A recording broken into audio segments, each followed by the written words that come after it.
right at the top of the hour. So welcome everyone. For those of you who have not been with us before, thank you so much for joining us. And for those of you who have been with us once or several times, thank you so much for coming back.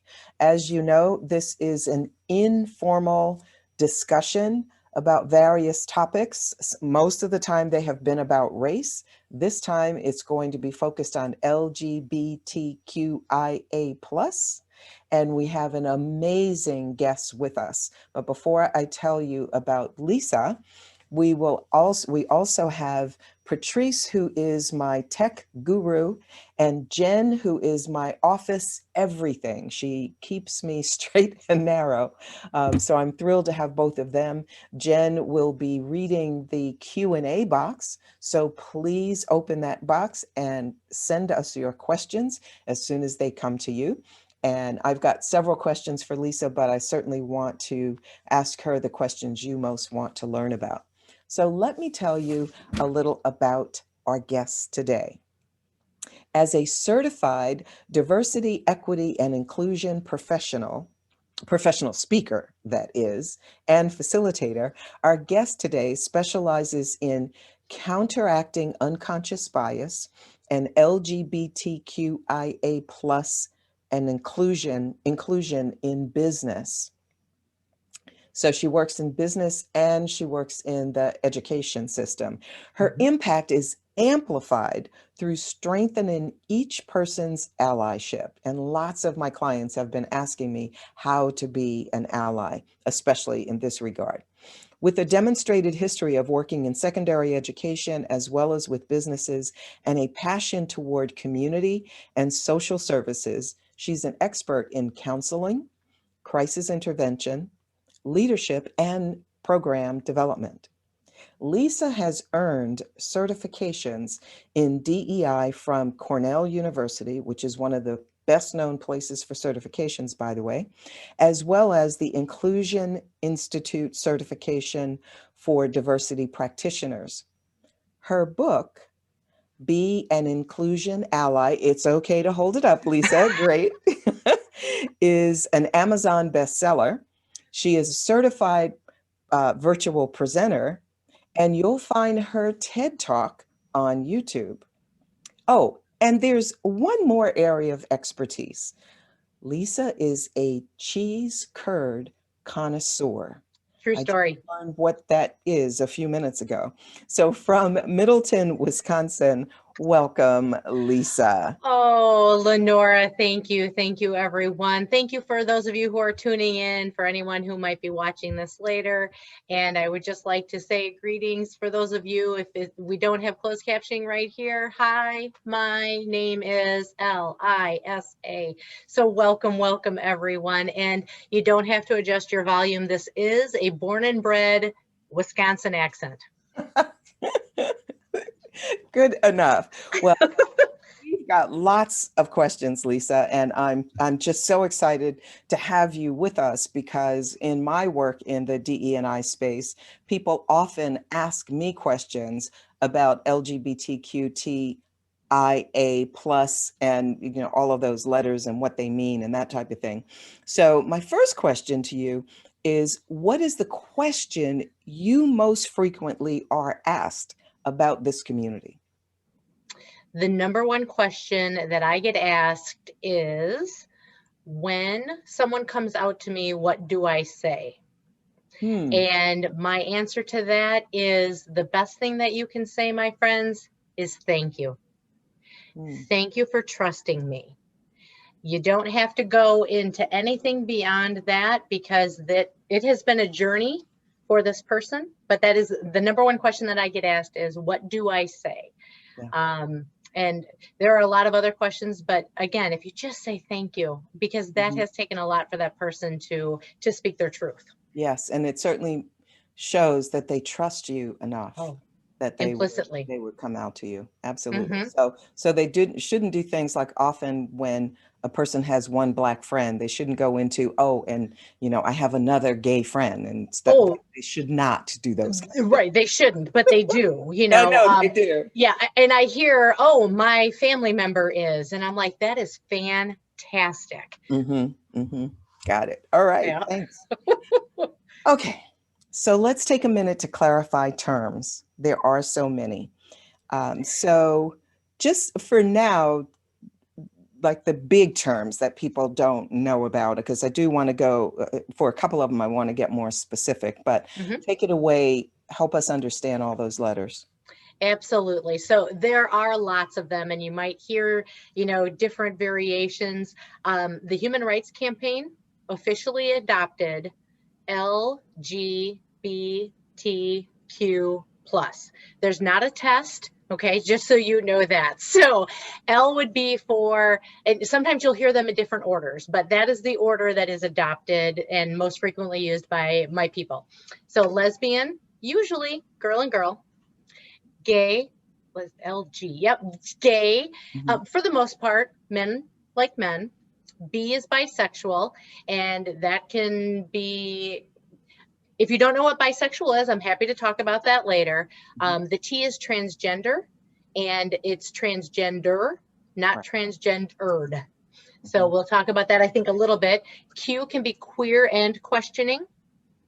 And then the plus incorporates the I and the A that Lenora, you were talking about earlier. So the I is intersex, and that is a baby who is born and has both genitalia, and it's hard to determine how to socialize the baby.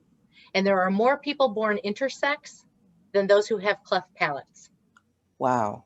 So that's why that was enumerated out. And then the plus is everyone else under our wonderful rainbow umbrella. So LGBTQ plus, or if you just say friend, that works too. That works as well. Well, and one of the things that I get asked is, why do the letters keep adding on? And my answer, so share with me how I can refine this or tell me if it's not correct, is in an effort to be as inclusive as possible, the letters have grown, because it used to be just gay, like that was supposed to cover everyone, and it doesn't. And similarly, with the Latin community, you used to say Latino to cover everyone, but in Spanish language, there's gender difference in the words. So Latino would be male. So instead of saying Latino and Latina, now we say Latinx. And, people are getting more accustomed to saying that because it's more inclusive. So it would be the same type of thinking, correct? You should do this for a living, because that is exactly what that is. And the other neat thing is that, so I'm a Gen Xer, so the generation following after me, they are embracing the Q so much more. It used to be a derogatory term, but through the TV show Queer Eye, it's taking on its own meaning. So but an excellent analogy. So talk to us a little bit more about bisexual, because, well, I won't tell you what people tell me, but I can tell that people are confused about that particular one as well. So bisexual can be different things. And I do my best, as I am a cisgender person. So what that means is I was born female, I was socialized female, and I still identify as female. Okay. And so as a cisgender person, I'm not bisexual. And so what I did is I tried to do research on that. And so in my book, I talk about, here are some resources to work with friends who are bisexual. So a bisexual person can be in love, can be married to someone who is also bisexual, can be married to someone who is straight, can be married. It can be polyamorous. We could go down a whole lot of rabbit holes. And so the one thing that I'll tell you is that it is not a phase for that person. And so I think that is the biggest thing that I have been told by my friends who identify as bisexual. You know what? This is who we are. And, it's interesting how some people in our community will be like, just make a choice. Yes, that's what And I'm like, let them live their truth. So that would be my answer, unless you ask someone else who actually is bisexual. Got it. So this goes a little bit deeper relative to terms. Help us understand the difference between sexual orientation and gender identity. What a great question. So there was an article, and I can tell you, I'm going to give you I'm going to give you a little phrase, and then is it okay if I share a picture? Yes, please do. With you? Okay. So sexual orientation, that is who I go to bed with. Gender identity is who I go to bed as. Super short, super sweet.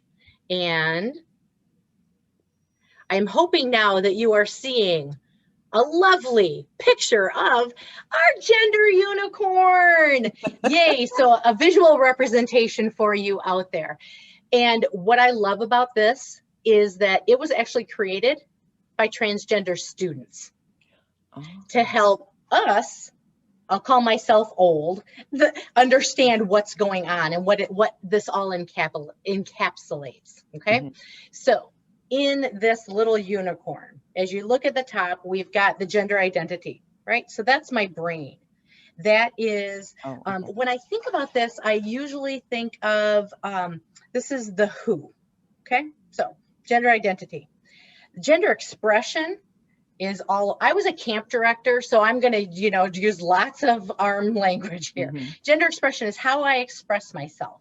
It's what I wear, it's, accessories, etc. So that's an expression. Now, that doesn't mean that you have to be gay. You can have gender expression however you want to, okay? And the younger generation, they're expressing themselves a lot. So that is the expression, all right? Then if you keep looking at that in the middle, they've got the sex assigned at birth. So that is the what? That is the here we go, biological, here we are. Now, again, I mentioned earlier about intersex. That's where it's like, okay, we're not sure what it is. And there are terms that are used now that'll say the child is assigned female at birth, assigned male at birth. And so that is the terminology. And like you said, Lenora, it's sometimes difficult for me to keep up with all of the things. So if you have questions, just call Lisa K, your everyday gay. I will help you. You don't have to do the research. Just let me help you, my friend. So I'll do that, okay? So then the intersex, you have to figure out how you're going to socialize, all right? And then that's where the binary comes in. And so even though I might have been born female, I played with tractors. I played with GI Joes. I, my expression was more on the binary of the male side. All right. Then in the heart, this is our orientation. This is who we love. This is who we are attracted to. So again, identity is more of the thinking part of things, and orientation is more of the heart. How's that in a nutshell? Well, and the graphic helps clarify it so much. So what I'm hearing you say, one of the things that I'm hearing you say that I think people get confused about is you could identify. So I'll use myself as an example. Sure. I'm cisgender. I express myself as a female. I was identified as female. And what's the other part? So I was identified at birth as a female. I express myself as a female. And in my case, I love my husband who's a male. However, a person could have those identities, and it could be that I would prefer to wear men's clothes or to, do other things that would be an expression of a male, even though I'm a female. So that was the new learning for me, that if you see a male who's got fingernail polish on, don't assume that he is gay. Exactly. That might be the truth. Okay. It might not be. Yep. And my analogy that I use for so many people is Jonathan Van Ness from Queer Eye, right? He's got facial hair and he likes wearing dresses and fancy shoes.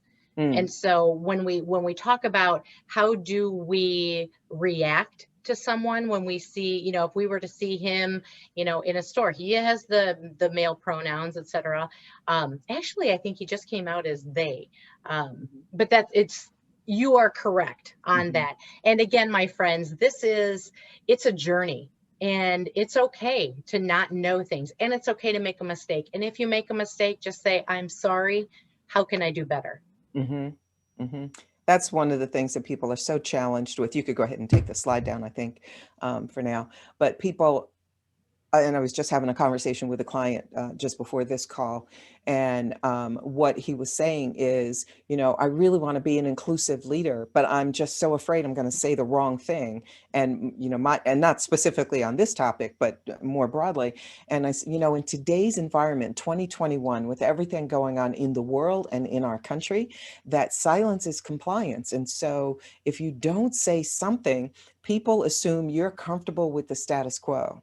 And change doesn't happen until you get uncomfortable with the status quo. So we've got to lean into that discomfort, be willing to make some mistakes. You're just not, and there's no pill you can take or no book you can read to know all the quote unquote politically correct terms, because guess what? As soon as you learn them, they change. So just, go on the journey, as you're saying. I so appreciate that.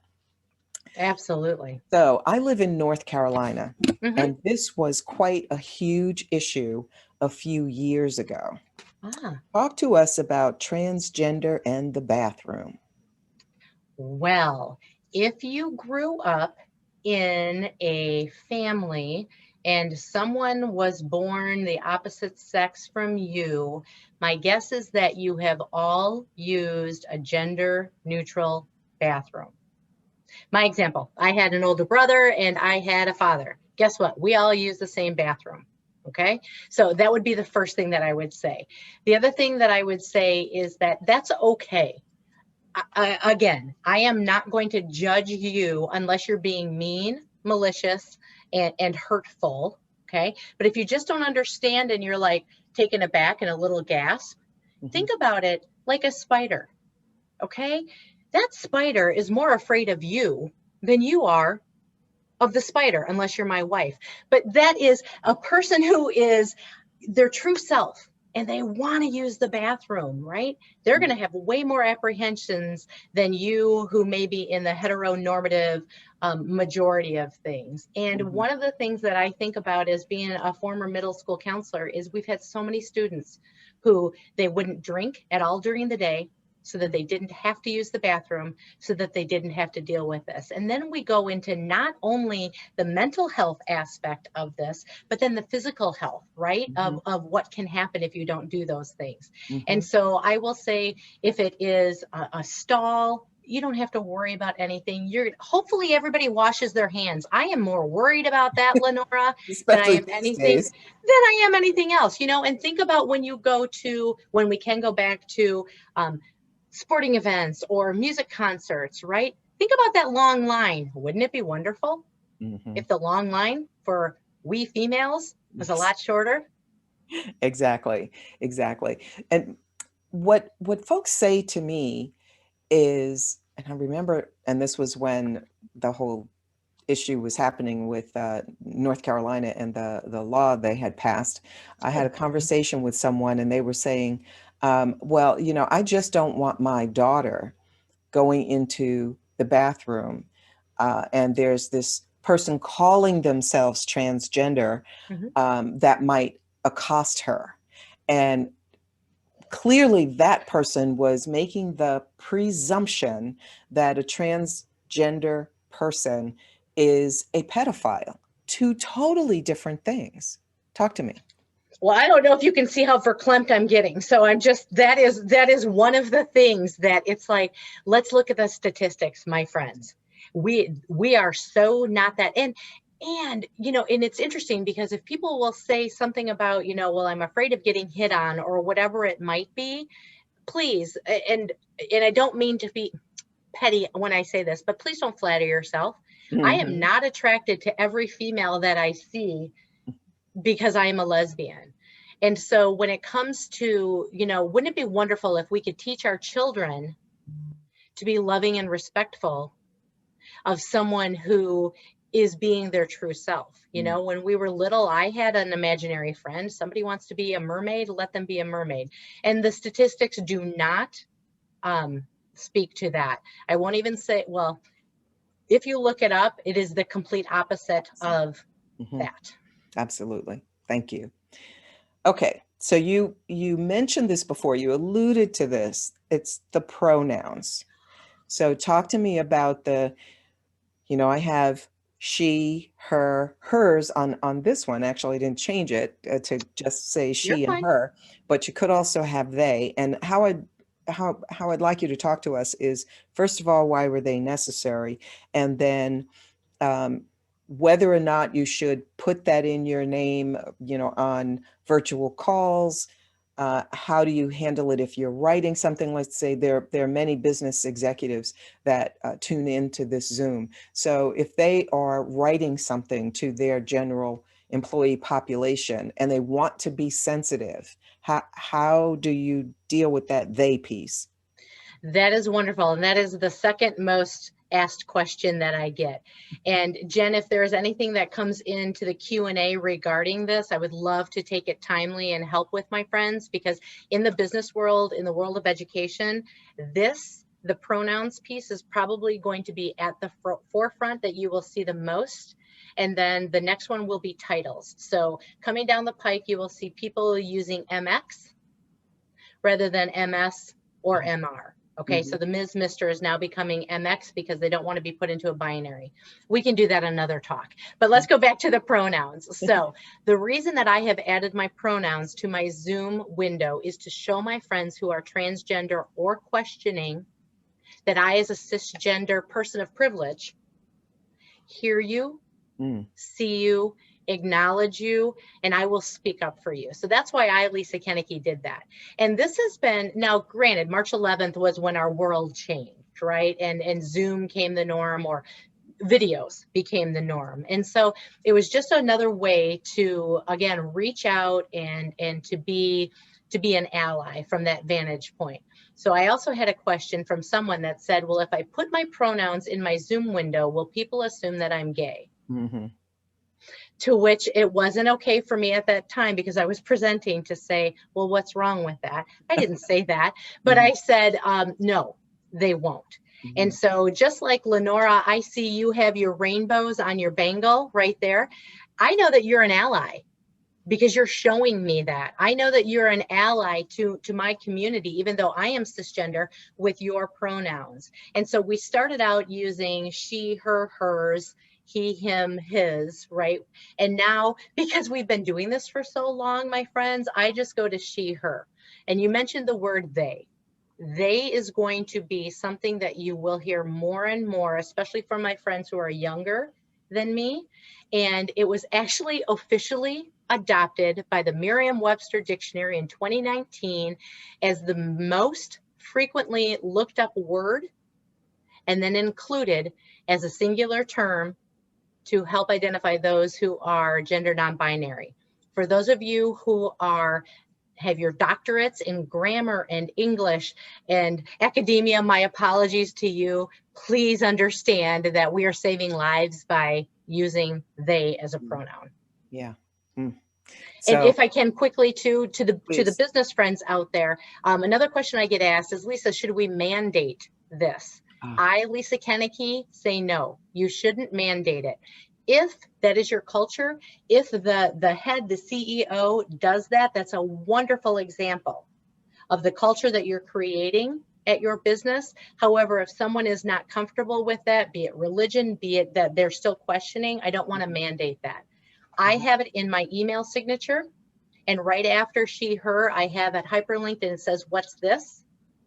Then anyone at any time can click on that and get more information on pronouns and how do I use them. So that will be, my friends, I promise you, something that you will be seeing more and more of, whether it is your own family member, someone in your community, or at your business. One of the things that I'm much more mindful of now is when I'm using PowerPoints, if there is a reason I need to use a pronoun, I mix it up. So if I start with the person's name, and you might assume based on their name that it's she, that a female, depending on whatever else I'm writing. Now this goes in my general writing, blogs and articles and that kind of thing. But then also on PowerPoints is I'll say they, and it's quite intentional that it'll catch people for a moment. But the whole idea is, as they start seeing that kind of thing more often, then it won't seem so unusual. At least that's my hope. I think it's a little harder for people to work it into their vocabulary when they're referring to someone because they're so accustomed to keeping it singular.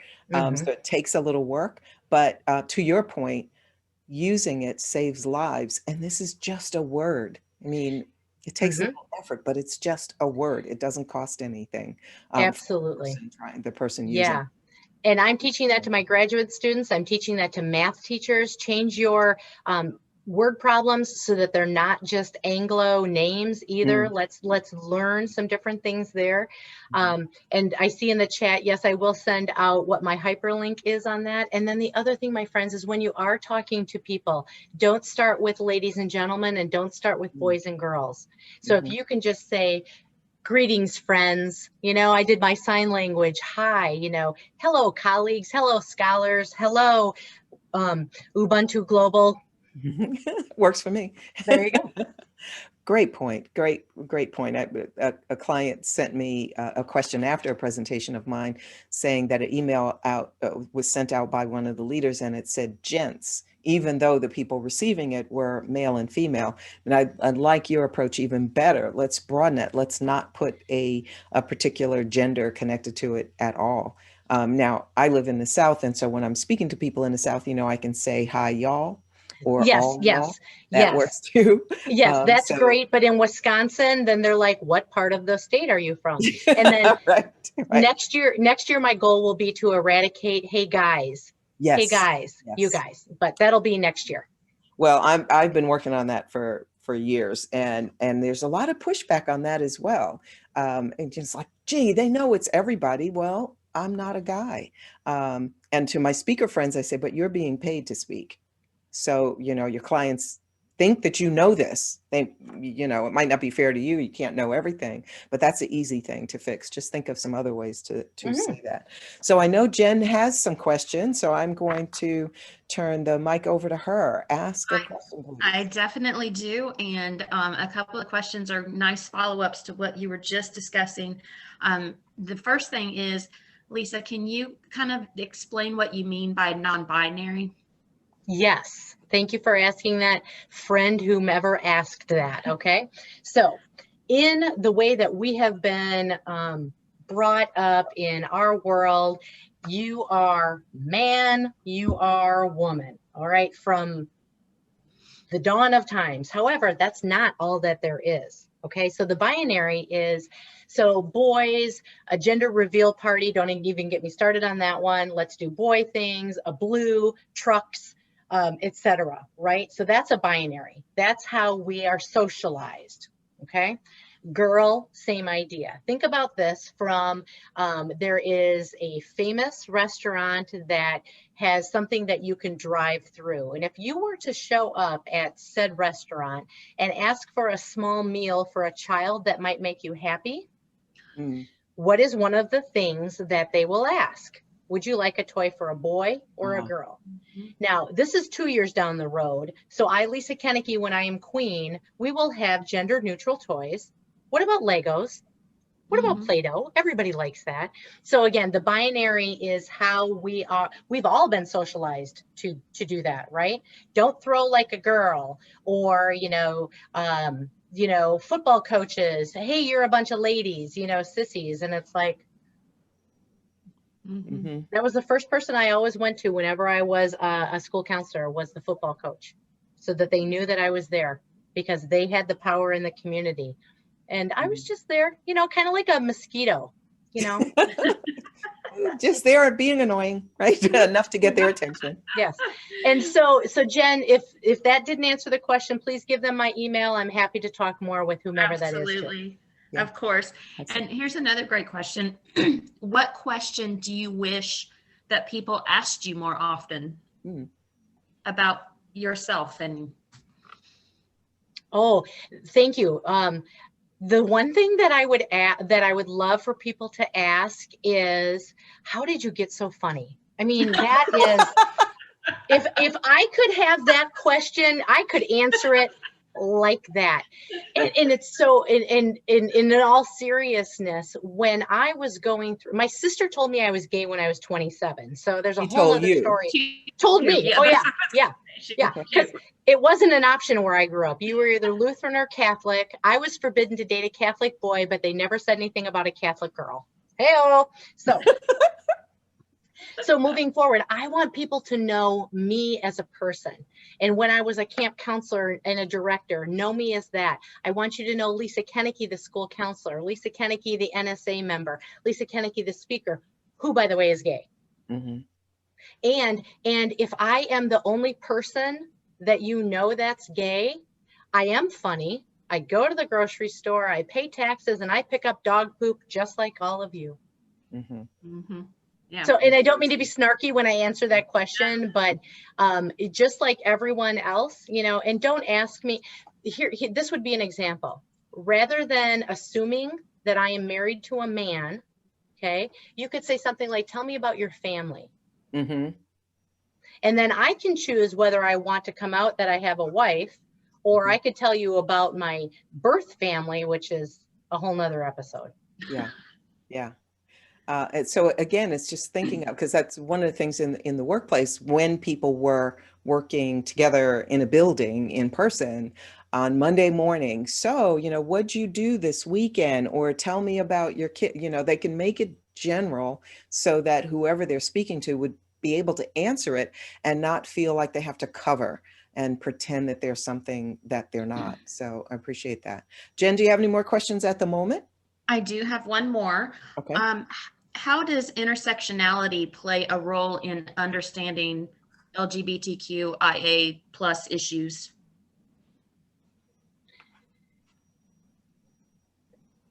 You cut out there a little bit at the end, but I think how I would answer, go ahead. Did you hear my full question? So here's what I'm guessing is, how does intersectionality Fit into this whole play within all of these letters? Okay. Yes.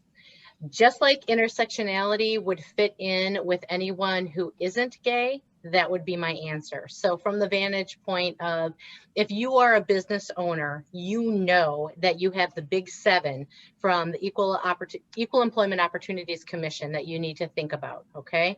And so if I am, I identify as gay, even though I am a female, okay? It takes a lot of courage for me to come out. I have to determine where I'm going to live, even with my privilege. And so imagine putting on, if English was not my first language, if I were in a minority religion, if I wore a hijab, if I were in a wheelchair. And so from the vantage point of the intersectionality, there's not a statistic out there that says those who are neurodivergent are more likely to be gay than those who are neurotypical. Mm-hmm. And so what I would say is let's work with the person first, and then however they identify later. Yes. And for the viewers that are not DEI practitioners and may not be hearing the terminology a lot, no worries. So intersectionality is that none of us is one thing. So I'll use myself as an example. So I'm a female, I'm African American, I'm tall, I'm from New Jersey, and I do this work. Well, all of those components make up who I am. And all of us as human beings have all of those components. So one of the things that comes up as it relates to what we're talking about right now is that sometimes people think, well, if you're a female and you're married, you would, if you're not marrying a man, which would, you know, be the dominant culture, if you're marrying another female, automatically the two of you are lesbians, but that's not necessarily the case. It depends on the intersectionality of the individuals involved. Mm-hmm. And thank you for bringing up that example, because sometimes with pronouns too, what I've heard is like, well, that's just too hard to remember. And then my example would go back to, okay, so if you have a family member who identifies and was socialized as female is getting married, do you assume that they're going to take the male's last name? Well, of course I do. why is it then hard for you to understand that someone doesn't want to be put into a box of a binary? Let them be they. And so that would be another example I have for that. So I bet this is another question that you get. I would hear it in my workshops when we're discussing this type of issue is, well, so particularly when it's two women who are married to each other, well, which one of you wears the pants? And I knew that was coming as soon as you Yeah. set that up. And we hadn't even practiced that one yet. Okay. Yeah. You know, who wears the pants? Who takes out the garbage? Well, let me tell you, my friends, I take out the garbage. I kill the spiders. I do the cooking. I do the cleaning. I would marry me. Exactly. Well, and sometimes my response to that type of question, because I will have already shared that, you know, that I'm straight and my husband is straight, but my husband does the cooking in the house. I'm happy to clean the kitchen as long as he keeps cooking. I take out the garbage. It's whoever is better at whatever thing needs to be done, or who's ever closest to it when it needs to be done. So it's, you know, not a matter of which gender is supposed to do which thing. And neither one of us can fix things in the house, but I'm in charge of finding the person that can fix things. So it, you know, it all works out. So we just have to kind of, as we have those biased thoughts in our head, to just catch it for a moment so we can move into our cognitive thinking instead of coming from an emotional place all the time. And it's how we're socialized growing up. Just real quickly on that too, right? And so if I have a male child and I don't let that male child play with dolls, how am I socializing, you know, in our culture for that to be a caring father? And just think about those things. You know, expose your children, because they're not born to hate. Expose them to anyone, everything, different food, different smells, etc. So talk to us about Pride Month. Why that month? We have a month to celebrate lots of different demographics. Why that particular thing? This was my first blog that started my book, was to explain why we have Pride Month. So June 28th, 1969, Greenwich Village, New York, Stonewall Inn. At that time, it was okay for the police to come and raid the gay bars. Okay, let's just call it that. And so this particular night, Marsha P. Johnson, who was a self-identified African-American drag queen, her words, and Sylvia Romero, a Latina at that time, drag queen, said, "We have had it. We are done with this." They fought back, got arrested. A whole bunch of other people got arrested. And then Brenda Howard, who was a mom, so this is where PFLAG comes in, the Parents and Friends of Lesbians and Gays, said, "We are going to have a parade. We're going to have a celebration, and it's going to be in June to celebrate the gay rights movement." And so that's why across the country, we have Pride Month as a solidarity for our people to say, you know what, thank you to those of us who have gone before. And here you go, people who are coming behind us. We have our pride, we have our flag, which Harvey Milk had something to do with as well. And so for the most part across the country, that's why we have Pride Month. Great, thank you. And by the way, I'm just happened to open the chat on my viewer here. So thanks everybody for making comments and supporting what you're hearing. I see Jolene and Julia and Vicky and Valda and Harry, and there's just so many of you. I so appreciate it, and appreciate the resources, the links that you're putting in the chats too. So you know, please continue to do that, and continue to send in your questions using the Q&A box so that Jen can catch them, since the chat moves by quite quickly. So every now and then during a workshop, when this topic has come up, the whole topic of LGBTQ, someone will say, usually at a break, they'll come up to me and say, you know, I'm really okay with gay people as long as they don't flaunt it. What would you say when people say that to you? Actually, if someone said that to me, I would say, thank you for bringing that to my attention. I appreciate the fact that you have courage to say that. And depending upon the time, situation, place, etc., I might say, what does that mean to you? And so if I were to have a big rainbow flag, would that be flaunting it? Well, I don't know. And so then what I would do politely, eloquently, using my master's degree is I might say, how interesting. So when we think about PDA, is it usually heterosexuals or homosexuals? Oh, right. That's what we see on TV all the time. Uh-huh. Right. Because when I grew up, I didn't have any role models. Mm-hmm. And, just recently you're seeing TV commercials with multi-ethnic couples in them right now. And, yay for the companies who do have same-sex couples in there. And I actually, Lenora, got asked this question by my sister. And I said, flaunt it.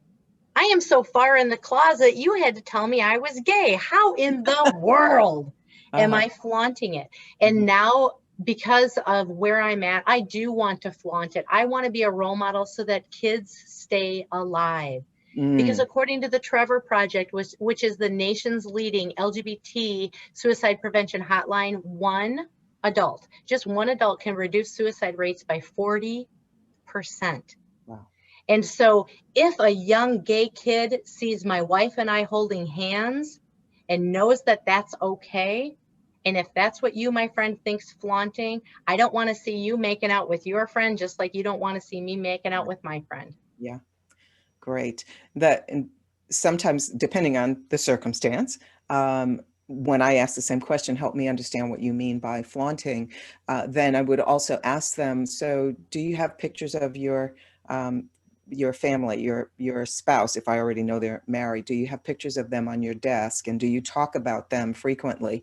And usually the answer is yes. And I said, well, help me understand why that might be different for someone who just has a different sexual orientation or gender identity than you, because they need that connection to see that the privilege of being in a dominant culture in this regard is you're flaunting all the time. You're just not thinking about it. And so much so that I wasn't out to my students, okay, for the first 5 years being a school counselor, and I never had a picture of me and my wife. Yeah. And just think about how much energy it takes to keep thinking about what words you use and what you talk about, especially in, a casual kind of conversation at work. So speaking of work, want to move a little more toward work. So my first question is how, I'm going to ask this one first. So in business, there's a dollar and cents reason why organizations should be more mindful of the gay market. Tell me why.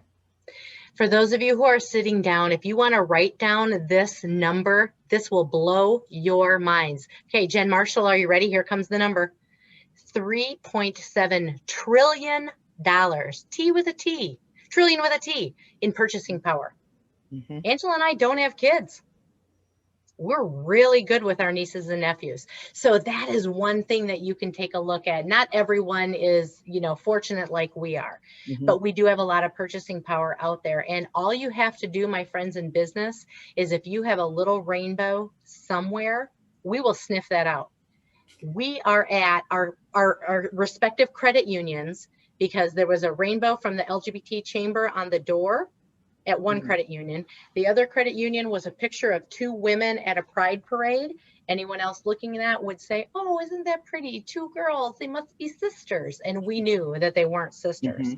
And so to the business world, please know that we look for our allies. Lenora, I know that you've always been an ally, and that's where we'll spend our money. Our insurance companies, where we buy our vehicles, etc., on who is welcoming to us and who isn't, right? So, we don't go to a certain restaurant because they pulled all their ads when Ellen came out way back in the day. Yeah.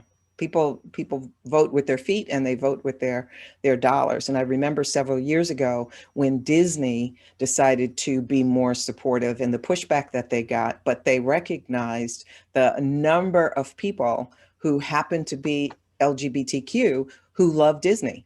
Disneyland, Disney World, all of that. And so they decided to be much more inclusive and more inviting in that regard.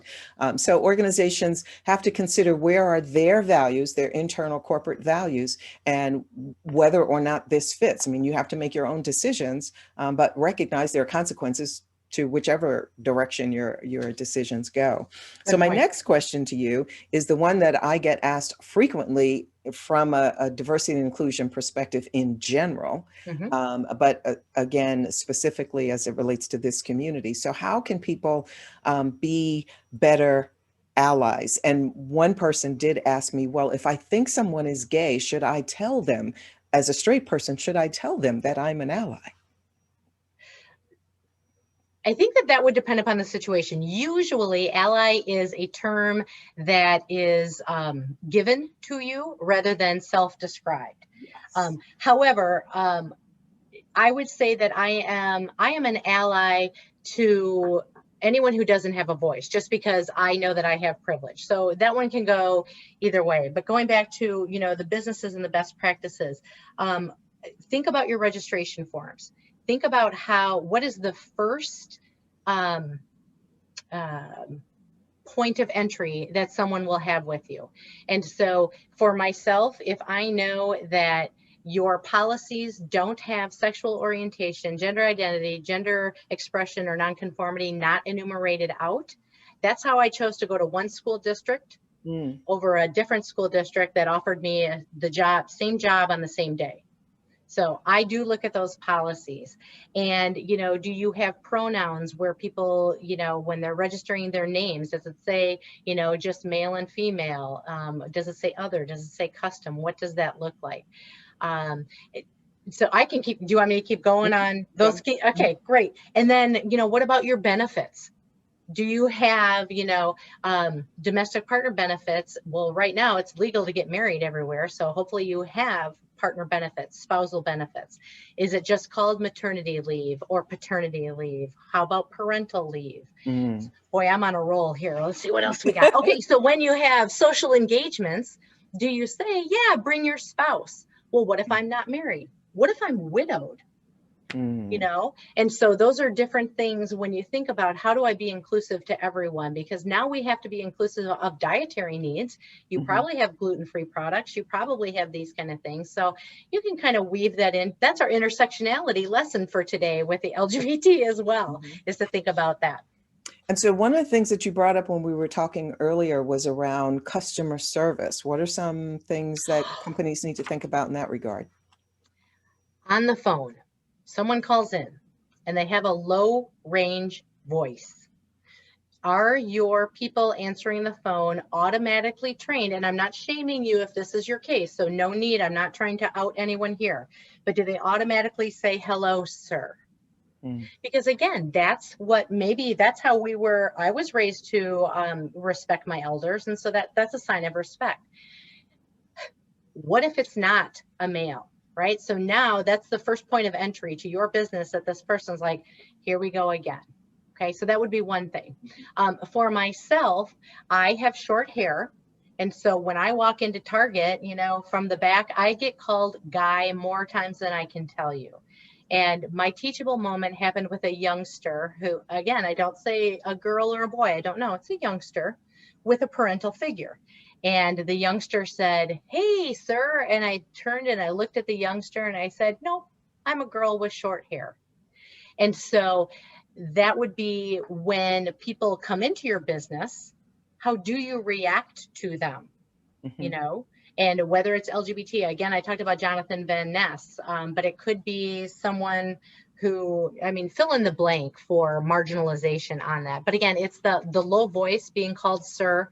We could at Starbucks, let's just use, or a famous coffee store, right? You could say, Too late. All right, I'll help the next customer, or friend in red shirt. So I use that a lot because I know that I get called sir all the time. But then if I turn around, if you can't see me on camera, trust me, there's nothing sir about the front when I turn around.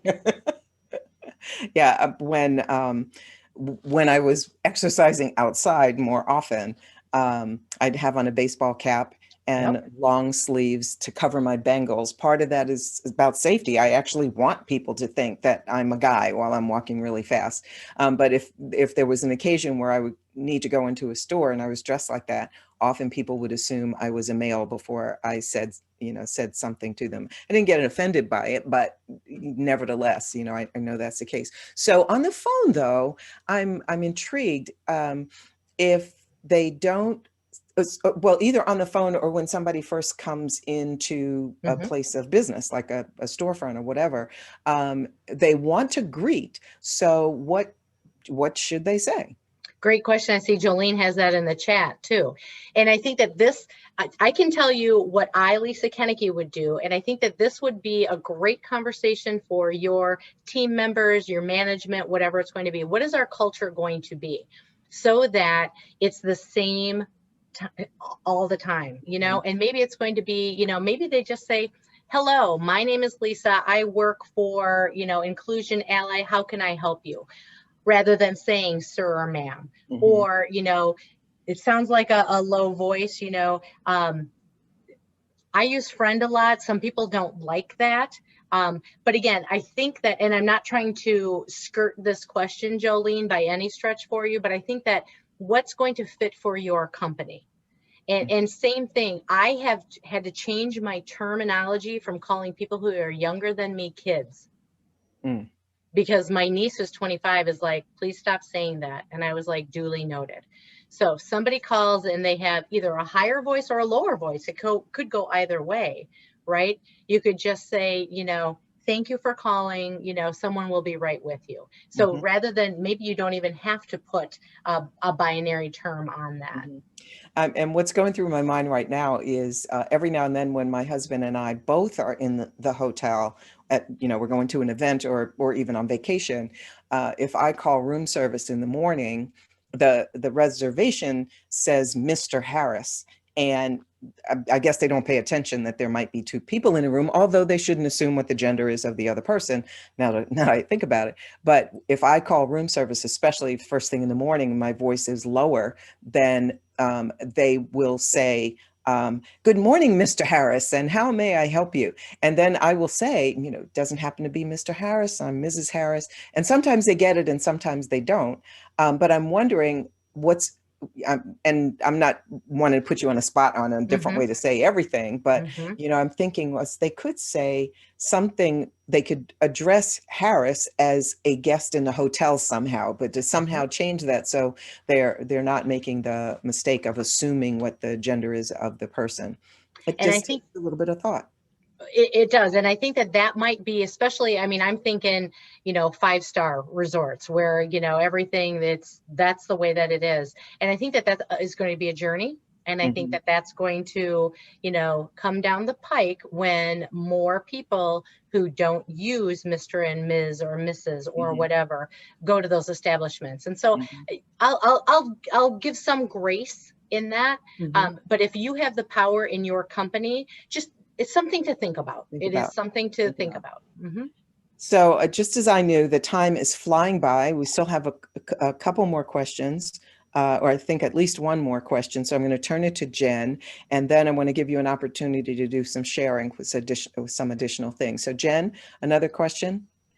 Absolutely. And thankfully, a lot of the questions got answered that were coming in, just randomly got answered. So, but here's one specifically is, what questions should people avoid? If someone has come out to them and they're aware, what questions do you absolutely avoid? Number one, if anyone who identifies as transgender comes out to you, never, ever, never, ever, never, ever, ever ask them about their junk. Write that down. No junk questions. No transition questions. Where are you at in your journey? Are you getting top surgery, bottom surgery? And here's another thing that I will say to my friends who identify as heterosexual, and you might be in the majority, please don't ask people about children status. Please don't ask people about marital status. So we assume, right, male, female, get married, have kids, white picket fence. Not everybody wants to have children. And not everyone wants to get married, or maybe this is their third marriage, so they don't want to talk about it. So I would bring those two together. So one question is never ask a trans person about their junk.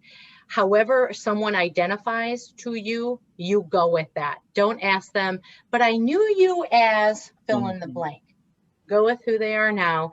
And then don't ever ask anyone under the rainbow about their sexual activities, just like I don't want to know any of your hetero activities that happen anywhere. Because my husband and I are child-free, I discovered many years ago that I had to add child-free by choice, because so many people who have kids don't understand why why a woman who could have kids chooses not to have kids. And so I just say child-free by choice, and I spoil my nieces and nephews to kind of close that. But people, what they're doing is pushing their values onto you. So I get that totally. I got goosebumps, and I remember you saying that right at the beginning. So Jen, do you have one? You want me to jump to the chat about the you guys? What would you like to do, Jen?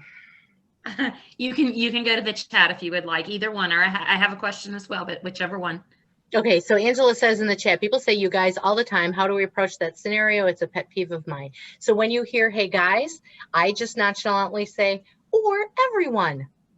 And I'll add a quick one to that too. When I'm in a restaurant and I'm sitting with Chris Clark Epstein, and I used to kind of do the same thing. If it's either men and women, or I'm with all women, and the food server would come up and say, hi, you guys. And I'd say, I don't happen to see any guys here. I would say it like that. But for me personally, the more you call me a guy when you're a server, the lower your tip goes, especially after I have, kind of said, we're not all guys. You're not picking it up. So that might be annoying to a lot of people, but it is a thing. It is something that some people are quite annoyed by. So Jen, quickly ask your question, and then we want to get to how people can be in touch with Lisa, etc. Okay, this is more a business related question. How can I build a collaborative culture across teams and keep remote employees motivated and engaged in our nonprofit? If you have people who are willing and able, the first thing you could do, if it's remote, put your pronouns in your Zoom window. That would be number one, okay, or whatever window it's going to be. Number two is to celebrate everyone with equity, not equally. All right, so think about, maybe people have children, maybe they don't have children. What time of day are we doing our meetings? Is it for the majority who don't have children? Okay, and then if you do have anyone who you think or has come out in the LGBT world, celebrate them. If you're going to ask about somebody's child, make sure you ask about my dog. And so that's important to me. And then ask me about my music. Music doesn't have a sex to it. So that's how you could include people, and then celebrate. We love games. The gays, we like dressing up. I'll speak for myself. So let's just have a little party and a little celebration and maybe a contest or two. That's great. Thank you so much. So, of course, as always, we're running out of time, even though we have lots more that we would love to talk about. But I do want to tell our viewers a couple things. Number one, this is being recorded. So if you registered for the Zoom, you registered that way, then you will get the recording, and you have my permission to share it within your organizations. I set these up intentionally to be free, to pass the word on, to touch as many people as possible so that we can become more inclusive. So that's one thing. Lisa, I'd like you to tell us two things. One, a little bit more about your book. What was your intention in writing it, and what you hope people would get from it? And then how can they reach you directly? And we will be sending everyone a resource, a PDF of many resources for you as well. Lisa, take it away. Thanks for asking. The reason I wrote the book is having that 12-year-old student come into my office, my second year as a middle school counselor, and say, Miss Kennecke, it's easier pretending to be a boy than it is to be gay in this town. And this was also a student of color, way minority, living with their grandparent. And I wasn't out as a 40-year-old white woman, cisgender woman of privilege. And I looked over at my desk and I saw my Trevor pen. This is the same pen that was on my desk. And I said, if I don't come out how is this kid going to stay alive? So I started a 2-year blog with resources for mainly school counselors, but then all educators, easy letters A through Z. And that's what this is. It just takes you through. I give you my stories. I interview people, lots of resources in here, letters A through Z, on how to become an inclusive ally.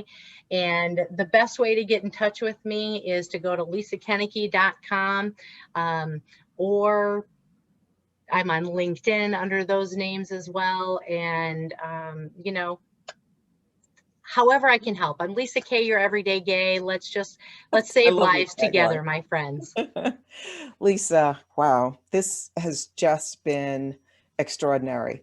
The number of times I get questions in this regard, and I sometimes know how to answer them, but many times not.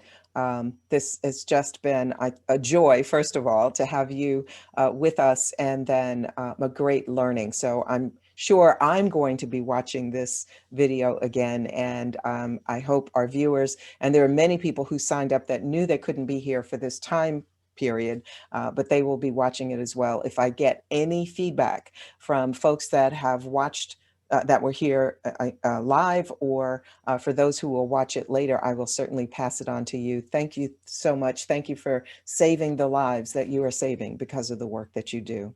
And thanks thank you. everybody for tuning in. We will have another one. We have not set the exact date. It's going to be about race and the myth of race. So we're going to be talking about race and the construct of race. So just keep following me, keep following us, and you'll hear about that very soon. Thanks, Jen, and thanks, Patrice, and thank you for not having the bad weather that we were supposed to have. It's coming up right now. Thanks so much. Take care. Here. Be safe and stay healthy, everyone. Thanks, Lisa. Thank you. Thank you, ladies. That was great.